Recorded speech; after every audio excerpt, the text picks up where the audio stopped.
നമസ്കാരം, മലയാളി വാർത്തയിലേക്ക് സ്വാഗതം. പലതരത്തിലുള്ള പ്രതികാര കഥകൾ നാം കേട്ടിട്ടുണ്ട്. പല വാർത്തകളും ദിനംപ്രതി കേൾക്കാറുമുണ്ട്. എന്നാൽ തന്നെ വിട്ടുപോയ ഭാര്യയെയും ഇന്നത്തെ ഭാര്യയുടെ കാമുകനെയും വിളിച്ചു വരുത്തി അതിക്രൂരമായി കൊലപ്പെടുത്താൻ ശ്രമിച്ച ഒരു വാർത്ത. യുവതിയുടെ കഴുത്ത് മുറിച്ച് യുവതിയുടെ ലിവിംഗ് പങ്കാളിയുടെ ജനനേന്ദ്രിയമടക്കം മുറിച്ച് വികൃതമാക്കിയാണ് ഈ പക വീട്ടിയിരിക്കുന്നത്. തൻ്റെ അല്ലെങ്കിൽ ഇനി ആരുടെയും ആകണ്ട എന്നുള്ള വാശിപ്പുറത്ത് തന്നെയാണ് പങ്കാളിയടക്കം ആക്രമിച്ചിരിക്കുന്നത്. മുൻ ഭാര്യയോടുള്ള അതിശക്തമായ പ്രതികാരദാഹവും ഇതിലൂടെ ഭർത്താവ് നടത്തിയിട്ടുണ്ട്.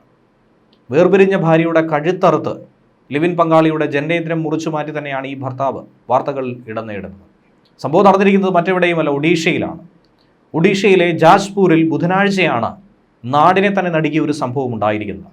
നിലവിൽ പ്രതിയെ പിടിക്കാനായി പോലീസിന് സാധിച്ചിട്ടില്ല. പ്രതി കടന്നു കളഞ്ഞു.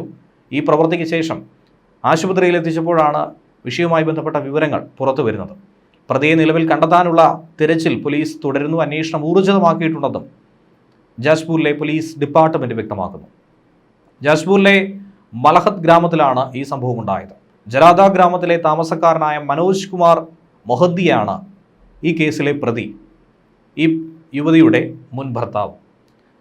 ഇയാളാകട്ടെ ഏറെക്കാലമായി വേർപിരിഞ്ഞു പോയ ഭാര്യയെ ഒരു ദിവസം ബന്ധപ്പെട്ടു. ഭാര്യയെയും അതുപോലെ തന്നെ ഇപ്പോൾ അവരുടെ പങ്കാളിയായ പ്രശാന്ത് നാഥിനെയും കാണണമെന്ന് ആവശ്യപ്പെട്ടു.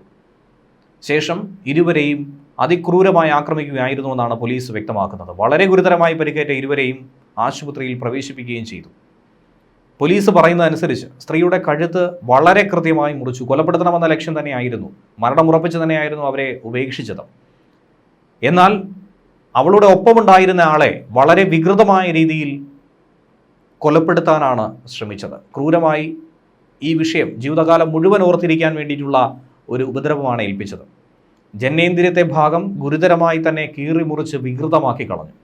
ഇരകളായ രണ്ടുപേരും ഏറെ ഗുരുതരാവസ്ഥയിലായിരുന്നു. മരണത്തോട് വലിട്ടുകൊണ്ടിരിക്കുന്നുവെന്നാണ് മനസ്സിലാക്കാൻ കഴിഞ്ഞത്. ഏകദേശം 1 വർഷം മുൻപാണ് ഈ യുവതി ഭർത്താവിനെ ഉപേക്ഷിച്ചു പോയത്. ജാരദയിലെ ഭർത്താവിൻ്റെ വീട് ഉപേക്ഷിച്ചാണ് പ്രശാന്ത് നാഥിനൊപ്പം താമസിച്ചു വന്നത്. ആദ്യ ഭർത്താവിൻ്റെ കുടുംബവുമായി വലിയ തോതിലുള്ള വിഷയങ്ങൾക്ക് ഇത് കാരണമായി മാറിയിരുന്നു. ഭർത്താവിൻ്റെ നിരന്തരമായ പീഡനം അത് സഹിക്കാൻ കഴിയാതെ താൻ മനസ്സുമടുത്താണ് വീട് വിട്ടിറങ്ങിയെന്നാണ് യുവതി മൊഴി കൊടുത്തിരിക്കുന്നത്. ഭർത്താവിൻ്റെ പീഡനങ്ങൾക്ക് അറുതി വരുത്താൻ വേണ്ടിയിട്ടാണ് മറ്റൊരാൾക്കൊപ്പം ഒളിച്ചോടിയത്. ഭർത്താവിൻ്റെ വീട്ടുകാരായിരുന്നു ആദ്യം തന്നെ ആക്രമിച്ചത്. പിന്നീട് ഭർത്താവും ആക്രമണം നിരന്തരമാക്കി. പലതവണയായി സമവായ ചർച്ചകളടക്കം കുടുംബം നടത്തിയിരുന്നു. എന്നാൽ ഇത്തവണ വീണ്ടും ഒരു സമവായ ചർച്ച എന്ന രീതിയിലായിരുന്നു ഭാര്യയെയും പ്രശാന്തിനെയും മലാഹത്തിനടുത്തുള്ള കനാൽ മേഖലയിലേക്ക് പറഞ്ഞു പറ്റിച്ച് വിളിച്ചുകൊണ്ടുപോയത്. അതിനുശേഷം കരുതിക്കൂട്ടിയുള്ള ആക്രമണം. ഇവർ സദീപൂർ പാലത്തിലെത്തിയപ്പോൾ ഭർത്താവിൻ്റെ വീട്ടുകാർ ചേർന്നായിരുന്നു തങ്ങളെ കെട്ടിയിട്ടത്. അതിനുശേഷം എൻ്റെ കഴുത്തു മുറിച്ചു, താഴേക്ക് തള്ളിയിട്ടു. ഞാൻ മരിച്ചുവെന്ന് കരുതിയായിരുന്നു അവർ ഉപേക്ഷിച്ചിട്ട് പോയത്. ഭർത്താവിനെ ആകട്ടെ അതിക്രൂരമായി പരിക്കേൽപ്പിച്ചു. ഈ പരിക്ക് സംഭവിച്ച ദമ്പതികളെ കണ്ടെത്തിയ നാട്ടുകാരാണ് ആശുപത്രിയിലേക്ക് എത്തിച്ചത്. ജില്ലാ ആശുപത്രിയിൽ അടിയന്തരമായി എത്തി വേണ്ട വിധത്തിലുള്ള ചികിത്സ നൽകിയതുകൊണ്ട് ജീവൻ രക്ഷിക്കാൻ കഴിഞ്ഞു.